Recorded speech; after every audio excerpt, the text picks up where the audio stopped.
મુદ્દે હાઈકોર્ટમાં સુનાવણી હાથ ધરવામાં આવી, જેમાં વકીલ એસોસિએશનના પ્રમુખ બ્રિજેશ ત્રિવેદીનું નિવેદન સામે આવ્યું છે। બ્રિજેશ ત્રિવેદીએ કહ્યું કે એફિડેવિટમાં કમિશનર કહે છે કે વોચ રાખતા ન હતા, 3 દિવસમાં ઇન્ટરીમ, 10 દિવસમાં અંતિમ રિપોર્ટ આપવાનો હતો, પરંતુ અંતિમ રિપોર્ટ ન આપી શકતા 20 દિવસથી વધુનો સમય આપ્યો છે।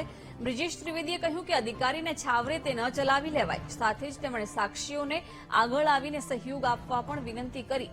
તેમણે કહ્યું કે કોર્ટે સ્પષ્ટ કહ્યું છે કે આ ઘટનામાં હત્યાની કલમ કેમ ન લગાવી, લોકોના જીવ જોખમમાં મૂકે તો હત્યા કેમ ન ગણાય તે પ્રશ્ન હતો।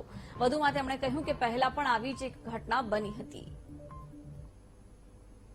નામદાર કોર્ટના તારીખ 27/5/2024 હુકમની પાલનની અવગણના કરીને એફિડેવિટમાં કોઈ જ ઉલ્લેખ બહુ વિગતવાર નહોતા કે કયા કયા કોમ્પ્લાયન્સ નથી, અને હાઈકોર્ટે જે 27/5ના ઓર્ડરમાં ડિરેક્શન આપી હતી એના કોમ્પ્લાયન્સમાં માત્ર કર્સરી જો કે તમે ખાલી સામાન્ય 6-7 કર્મચારીને સસ્પેન્ડ કરી અને મ્યુનિસિપલ કમિશનરને શા માટે છાવરો છો?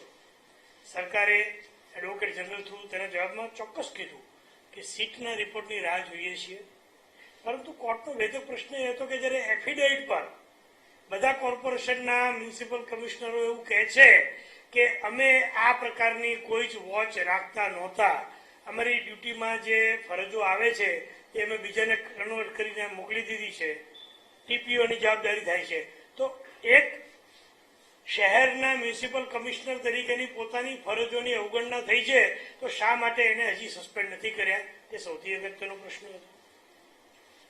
બીજો અગત્યનો પ્રશ્ન એ હતો કે જ્યારે સરકારે આગલી મુદતે એટલે કે 27/5 કીધેલું કે 3 દિવસમાં ઇન્ટરીમ રિપોર્ટ અને 10 દિવસમાં ફાઇનલ રિપોર્ટ, તો શા માટે તમારે વધારે સમય જોઈએ છે?